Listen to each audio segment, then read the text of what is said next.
Hey guys, how are you? Today is Sunday, April 10th. It is sunny outside here in Atlanta, but it is not warm. I am here to do a Q&A podcast. I have some more really good questions, I think, today. And I decided that I am going to collaborate with a really fun company that I used when I first became an entrepreneur for the next 5 podcasts. So after this Q&A podcast, I'm going to do a 5 podcast business series that I'm still sort of thinking through. I have some ideas, but I really want to make this for you and about you. So, if you'd like to help me, I started a new email address just this morning where you can send me business and career questions, entrepreneurship questions, and that email address. I'm going to repeat it. So if you're in the car or if you need to scramble for some paper right now, I'll say it twice, but you can always replay this. But I don't think you're going to forget it.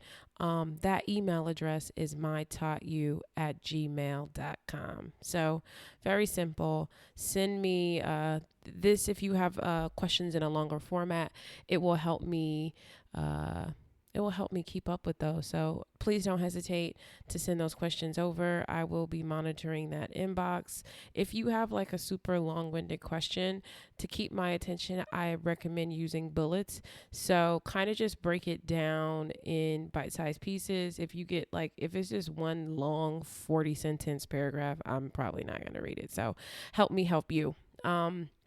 Other things, simple things. The website is mytaughtyou.com. If you haven't visited my website, I gave the homepage a makeover because I was actually kind of just tired of seeing it. So the homepage has been updated. The where to find me, I've got a lot of speaking engagements coming up this summer. So that is being updated. Weekly almost with where you can find me. I always love seeing you. This past week I was in New York with Y Lori and we did a networking event which was amazing, and my good friend Kim was there, so it was good to spend some time with him. And then I also went to UPenn and spoke at the Black, it was the Black graduate student there, women. That was amazing. And I love seeing everybody. I went from like never going to Philly to going to Philly like twice in a few months, and the way you guys show up for me is just amazing. So to all my Philly girls, thank you. But I'm looking forward to seeing you. So you can find me by checking out that link on the site. I've added some new books up to the website, and I'm going to continue to add some of those as well. I updated the pinnable quotes, so if you like some of the fun quotes, I've got some fun ones for you to print out and put on your vision board, as well as like pin them. And of course, we have the journals. Both journals are up. I originally was going to like stop having them, but I kept feeling like as long as I didn't have them, people were just going to write me every day. So there is definitely a limited quantity. I think the first journals are the ones that we have the least of, which they're both my favorite. I love them both so much. But that's all the housekeeping stuff, not to bore you to tears. I've got some fun questions today. I always thank you guys for writing me at my Ask FM, and that's ask.fm/myleak um, but I won't hold you. I am drinking my lemon water today. I hosted. I live in a really a close, tight knit neighborhood, and it was my turn. They nominated me as like the social committee president, so I planned our first outing, and we went to we started a dinner club. So I'm the president of the dinner club. So I rented like this Sprinter and took everybody to dinner at Boca Lupo in Atlanta. It was good. But let me tell you something about my neighbors. They won't hesitate to open the bottles of wine. So I am drinking a big tall glass of lemon water this morning, but I had a great time hanging out with my neighbor. So if you know I'm good for stopping for a pause to get my sip on. So that's what I'm having. I'm going to take a sip and get into the first question. All right. I have a question. She says, I recently had a review with my account manager. I admit I can tighten up in some areas, but he said something that rubbed me the wrong way. I'm afraid that if I say something, I'll lose my job. He said, if this was done at my last job, you wouldn't have a job. What would you do? So I went back and I looked at your question and I was like, you said that you can tighten up. So that's something that you know. And I think that whenever we are analyzing situations, let's just try our best not to be sensitive and look at the facts. So the facts are you can tighten up. And one thing that I always like to ask myself when I'm being criticized about my work is, am I proud of the work that I'm turning in, or am I proud of the work that I'm doing? So, are you proud of the work that you're doing? I'm going to just guess no, because you said that you knew that you could afford to tighten up, meaning that you are not doing your best job. Um, so, was what he said nice? Was it necessary? No. Was it true? Perhaps. And so I don't want you to get caught up focusing on the wrong things. You are choosing to harp on something that he said that was inappropriate, annoying, but not a lie. Um, if this was done at his last job, you wouldn't had a job. Did you ask him that? No. Did he need to say it? No. Does it matter? But I think you can focus on that, or you can focus on doing a better job. So you ask me what I would do a better job. I don't really get consumed with what people say to me or how they choose to communicate these things to me. I just focus on what I'm doing and the work that I'm doing. And if you want to think about it, I mean, you really can just thank him for sharing that information with you, sort of telling you that you could afford to tighten up versus just firing you. A lot of times I have found that I cross paths with a lot of young women who don't really understand or realize when they're doing something wrong, or don't think that they should give their absolute best at a job until they get paid what they think they deserve. It's like you have to show up and do great work, and then the rewards follow. You don't get rewarded first. So I think that this was an opportunity. He kind of basically put the mirror in your face. It sucked the way it happened, but be glad it happened, because now step it up, stop playing, and step it up, because you do want a job, or you do want to have a career, and you also just want to be known for doing great work. So that's what I would do. Good luck. Next question. I have a bachelor's degree. I have interned. I got certified in front end web design and an online graduate certificate program with an Ivy League, not a master's. I've invested in myself, but after losing my job, I'm only offered assistant roles, like admin assistant. Can you advise on how to secure better roles? So when I looked at this, my first thought was like, I don't see anything here speaking to an extensive amount of experience. What kind of experience do you have? If you are trained in front end web design, what does your portfolio look like? What have you done? That is how you are going to secure better roles. All of the things that you just told me sound like qualifications that get you in the door. So you're like, I have invested in myself. You have qualified yourself for jobs. That's what you did. You qualified yourself.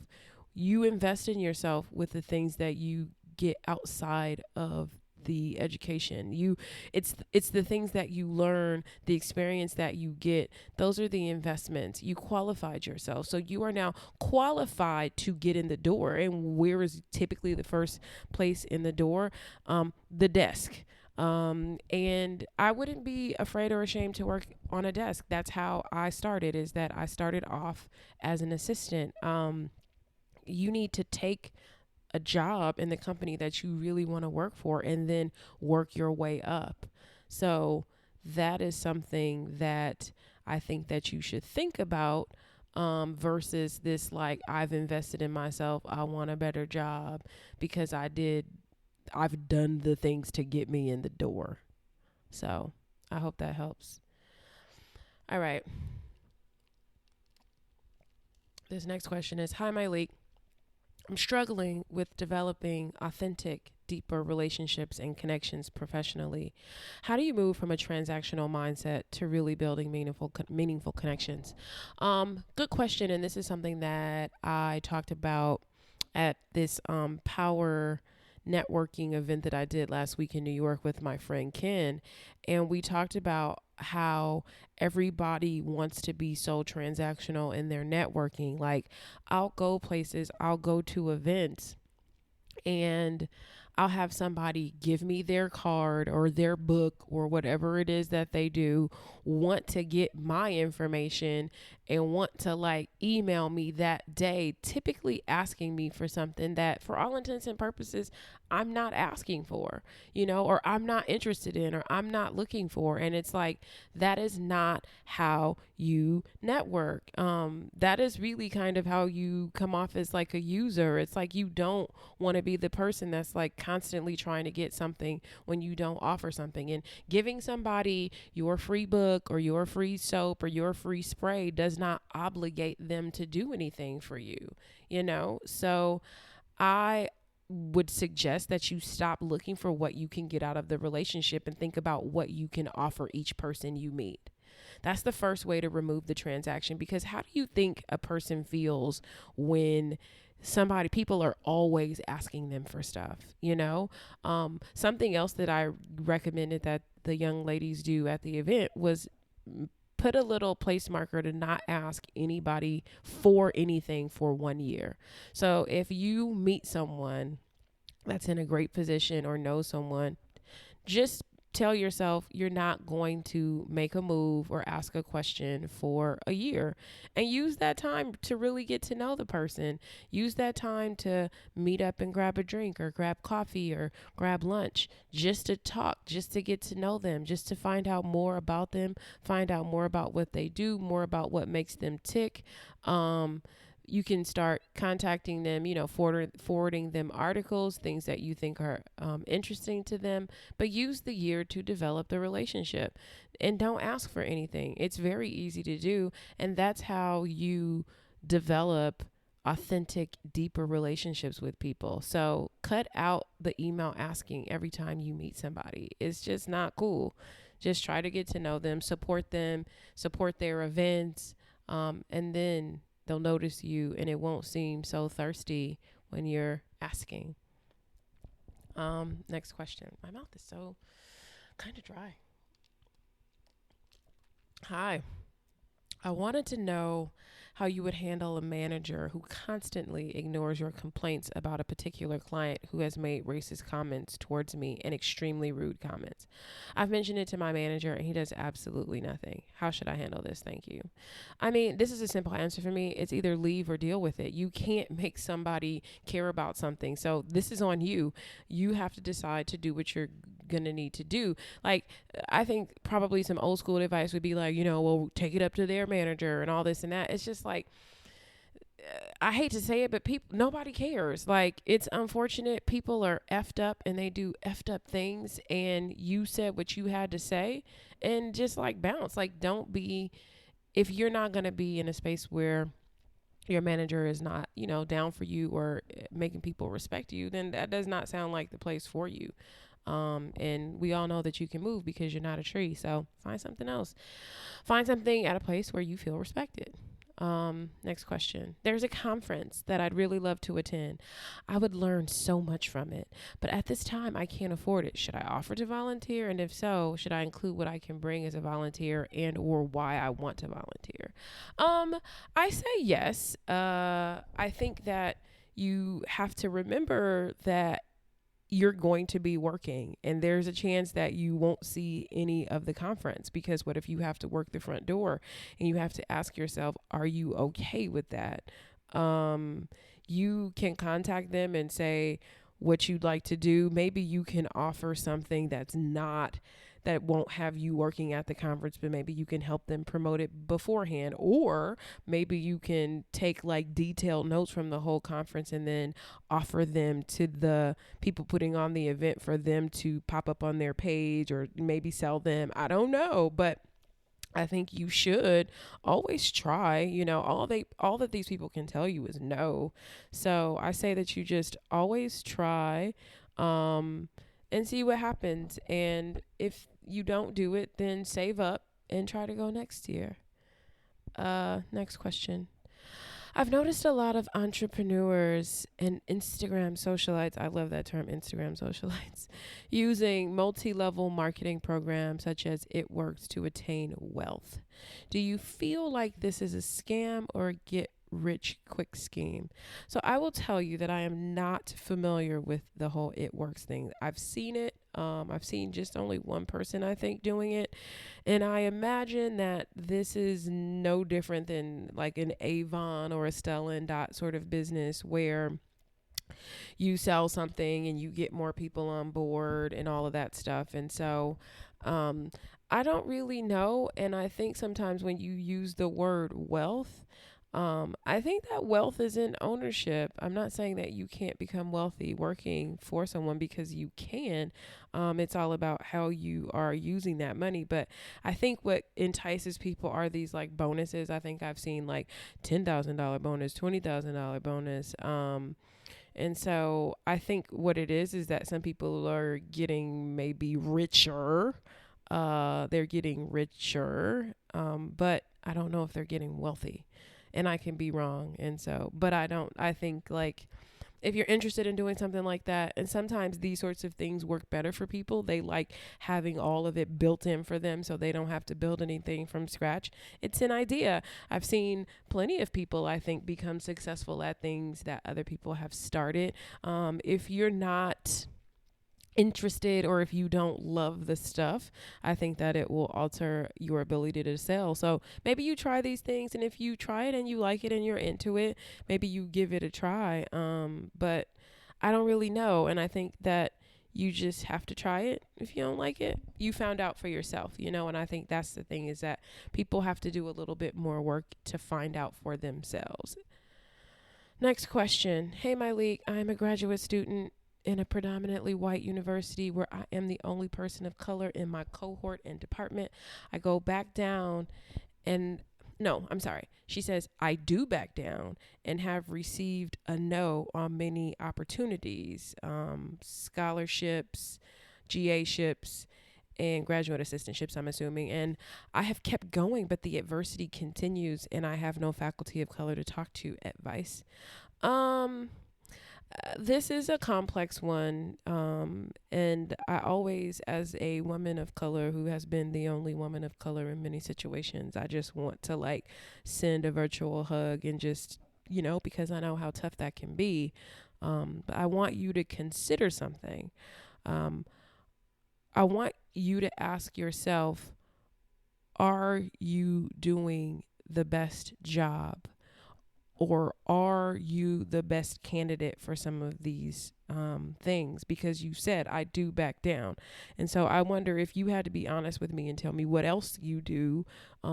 Does that make you a less viable candidate regardless of color? You know what I mean? And so there's this quote that I thought about when I read this question, and it said from Oprah, because Oprah talks about it all the time, is that excellence is the best deterrent to racism or sexism. When you are the best and the baddest, it's really hard to keep that person down. It's really hard because when you've got the grades and you've got the experience and you're the best, it's hard to go unnoticed. And so that is just the question that I am going to ask you. And then I think that you should seek out someone who's, if they're not at the, not on the faculty, but somebody else of color that's in another space in the school that may be able to assist you or help you or give you some tips on what you can do. I just hope that this is not, I don't want you to be falling back on this if you aren't necessarily given it, the best. So something to think about. And if you have more, you can write me more, or you can send me something to that email I mentioned, which was mytaughtyou@gmail.com. All right. Next question. Hi, Myleik. Should I be concerned about a coworker who all of a sudden stopped talking to me about a week ago? She is someone that I've talked to about not only work but my personal life. I saw this when you sent it to me a couple weeks ago, and I was like concerned. I mean, you can be concerned if you want to be. You can ask her why. I always think that sometimes when you guys write me and ask me like what you should do, I'm like, ask the person why. And if she still is not going to talk to you when you ask her that, maybe I've had situations where I like offended someone, or someone felt like I did something unnecessary or inappropriate professionally, and they just stopped talking to me. And I remember this one case specifically where there was a girl that I thought I was pretty cool with. Like, we were the same sign. I think our birthdays were pretty close, and I really liked her. And she didn't like something that I did. And so I pulled her to the side and was like, hey, I noticed like things have changed between us. What's up? And she was kind of like, I'll talk to you about it later, whatever, whatever. And so I then asked, pulled her to the side the same day and asked again. And that's when she told me that she didn't like the fact that I like went around her to her coworker to get something done. And that's when I said to her, I really want to apologize. Like, I was like in some very desperate stages of my sort of career, and I needed an answer, and you weren't responding. And I had met the coworker at almost around the same time of meeting her, and he had given me his card and was like, if ever you run into any hiccups, give me, a call. And so I did, and I didn't, I wasn't trying to overstep anything. I was just trying to be, the most resourceful person I know how to be.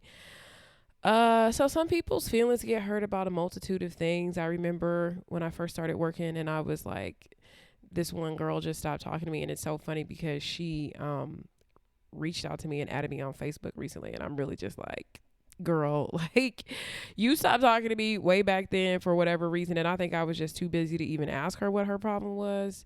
And I'm not about to do like a decade long remix. Like, if we didn't, whatever stopped you then, we don't need to know each other now. I'm really okay to keep it moving. But I always say, consider yourself lucky, because you really don't want to get wrapped up in quote unquote friends that don't know how to use their words. That's the thing that I always say sometimes. Whenever people start being silent, or even my boo tries to get silent, I'm like, use your words. You know what I'm saying? Use your words. There is not much power in silence. There's not as much power in silence as I think people think it is. Like, I used to be the queen of the like silent treatment and the cutoff. And what I realized, and this is just a couple years ago, is that when I was doing that, like, that I was not being powerful. I was basically shutting myself up versus using my words and communicating and articulating my feelings and just letting people know how I felt and being okay, with that. And so, you have to, you want to be around people that know how to use their words, and this is my final point to you about sharing your personal life with your coworker. I do think that it is okay to share some personal things with your work friends, but always consider them sharing it with someone else, because the only secrets are those that never leave your mouth. So once you share something with a coworker, with a friend, with whoever, you have to consider it public knowledge, because I really don't think it's fair to task people with walking around, holding your deepest, darkest secrets. I mean, some of us do have friends that will go down as vaults, that will hold our stuff. I just don't know if the workplace is the place for that, So it's like, if you've got things that you don't want anybody to know, then like professionals are like legally, like, they have to not say anything. If you got good girlfriends, maybe you share it with them, significant other. But I just think that you really want to keep in mind what you're sharing with your coworkers, and you can share some personal stuff. I share personal things with my coworkers all the time. But I do realize that when I share it, that it's no longer private. I'm not a big secret person anyway. I'm not into it, but I know some people who are like that. So good luck with that. And write me back. Let me know what's up with you and your coworker. Next question. I am a recent PR grad, currently working full time, but also looking to do freelancing and start a business on the side. I have one current client, but I don't think their product is that great. Should I use it as an experience opportunity or cut business ties because I don't believe in the product? And so my initial thought is that if you have a job and you're like hustling on the side, you should love the thing on the side that you're hustling for. Like that's what it's really all about. And so I feel like the theme of this podcast is, are you proud of the work you're doing? Are you proud of the work that you're doing if you don't love it? And when you were saying like, should I do it to get experience? I wonder how much experience are you getting? Because in my mind, experience is when you learn how to do something by someone who's already done it. So who's teaching you? You're teaching yourself. I don't know. I don't know if that's the kind of experience that you need. I could be wrong, and if I am, write me back, but that is my thought on that, is that you should love what you're doing on the side, and if you want to get experience, you should go get it from someone or something that's already done it. And good luck. All right, let's see. A lot of work questions, which is great. There are some, the next one is a relationship question, which is, there's a couple relationship questions that I was like, oh my God. Okay, but this one says, hello, Myleik. I'm working my first post undergrad job in a field and company I have zero passion for and cannot see myself with long term. My parents have told me to stick it out and that things will get better, but they haven't, and I'd rather not waste my time or the company's. What are your thoughts? You know, this is always a difficult thing because our parents are very vocal in our lives, but who has to live your life, them or you? You have to live your life. And if this is not a place that you want to be, you need to move on.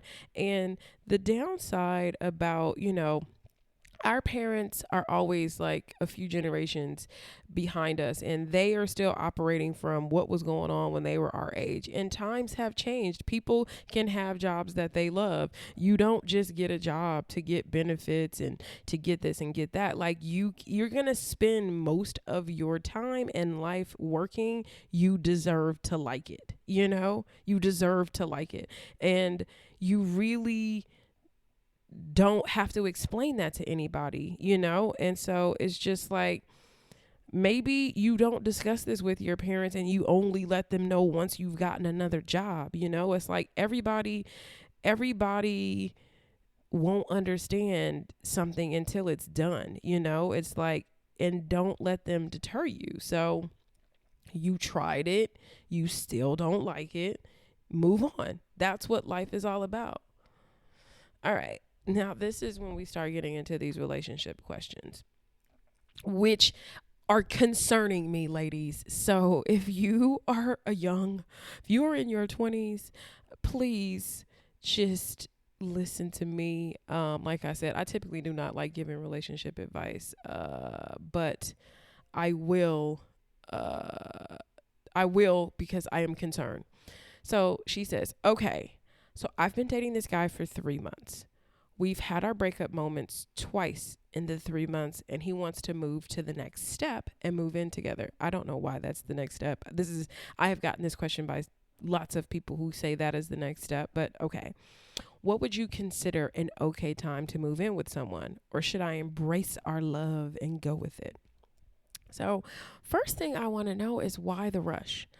What is the big rush on this? Like, you have so much time, and I don't think that people understand, like, when you decide to deep dive into a long-term committed relationship, that's a long ass time. It's a long time. Why not continue to date for another year before you even have the next step conversation? So that's something that, like, I do, is like, even if you fall super hard for someone and you spend a lot of time with them, it's like, why don't we make a pact to not talk about any sort of living together or any sort of anything besides just being together until we hit 1 year. We can go through some seasons together and you can get to know. And what's happening is these breakup moments are moments that you guys are getting to know each other in different capacities. I think that's what those moments do. Those moments present something more that you'll get an opportunity to decide, is this something that I can live with? Is this a deal breaker for me? Will he or she change? Was this a one-time sort of deal? Because I do think that sometimes something will flare up and then they're like, they can change, but like, you need some time to see all of that. And so then you have to ask yourself, do you want to move in together with someone you've already almost broken up with? I used to be guilty of allowing the other person to dictate the flow of the relationship. It's like, well, they want to do this, so I'm doing this. Okay. And then I would never ask myself, like, do I even want to live with you? Do I want this? And so I think that you have to remember yourself in the relationship. Remember you and think about you and what you may want. And so when you said, should you embrace your love? I want you to embrace your intelligence and make decisions based on the facts. Okay? Embrace your intelligence. Wait a bit more and give the relationship time to either progress or dissolve, but relax. Okay? So that is my feeling on that. And so I really don't like to tell you what to do, but this is the time that I'm telling you what to do, because I'm just like, give it some time, please. You'll be happier that you did that. I also got another question. There was a girl who, she messaged me about this like 3 times in a row, saying that, and I didn't write this one down, but I do remember it because I think I wrote her back, where she was just saying, because I was like, I don't think I'm gonna get around to answering her question, and she's asked me so many times, but I think she was saying that her and her boyfriend weren't in ideal living situations. And I'm going to go and take a look at it on the page. So she was saying that her and her boyfriend are not in ideal living situations, and she thinks the next step is to move in together. And so I was just like, I don't think that's not it. As you can see, I'm looking for it because I really had a good answer. Oh my God, where is it? All right, don't kill me. But anyway, pretty much what I said was, if neither of you are in ideal living situations, why would you then combine 2 people who haven't figured out how to independently like live? So it's just not the smartest idea to be like, well, you're doing this over here and I'm doing that, so why don't we just combine our lives? Like, I think you should work on being a healthy individual, healthy, and being able to care for yourself first. Because what happens is that when you get together with someone and live with them before you are ready or know how to support yourself and live on your own, when things fall apart, it's like the rug being snatched from underneath you, because now you've gone for it's just way too much control and power that doesn't really need to be given away. And so I think that everybody keeps saying the next step, is the next step to move in. And I'm just like, the next step is to figure out how to get yourself into an ideal living situation. And that's just how I feel. It's like, you need to make sure that you know how to live alone before you figure out how to boo up. That's just my opinion. This is another relationship question that I think all of us have been through. She says, I've been talking to a guy for about 6 weeks. I was out of town for a week and a half. We texted while I was gone. He mentioned working a lot. Hit him up on Sunday, and he said he was busy working. Haven't heard from him since. Should I try to hit him up again, or should I call this a wrap? And I'm just like, you already know the answer, right? There are way more ways to get in touch with somebody in 2016 than ever before. So if he wanted to talk with you, meet with you, do whatever with you, he would. And you don't need to call it a wrap, but I really would just look at it for what it is: someone with other interests or things to do that don't have the same priority that you would perhaps give to him. So let's just say you hit him up. Do you really want to be bothered with someone that would leave you hanging for that long? I always say, what you accept becomes what you should expect. And it's just like, just do a quick little run a little test on that. Is that what I really want? Do I really want to be chasing somebody? And I don't care. I don't care what any of these articles say. You do not need to be chasing people. Do not ever chase somebody. You've made yourself available. You have reached out.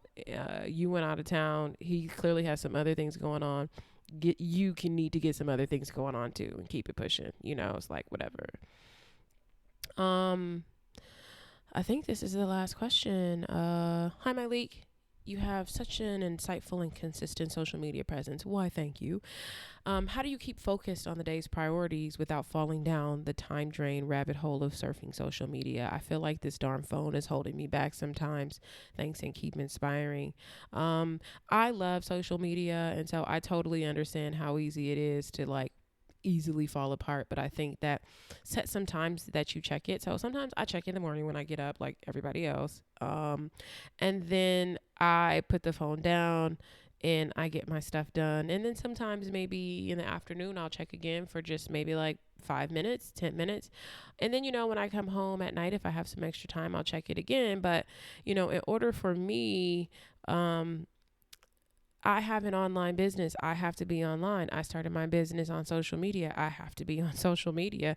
But more than anything, I really, really enjoy it. Like, I love consuming social media, but not to the point that it's going to get me off track.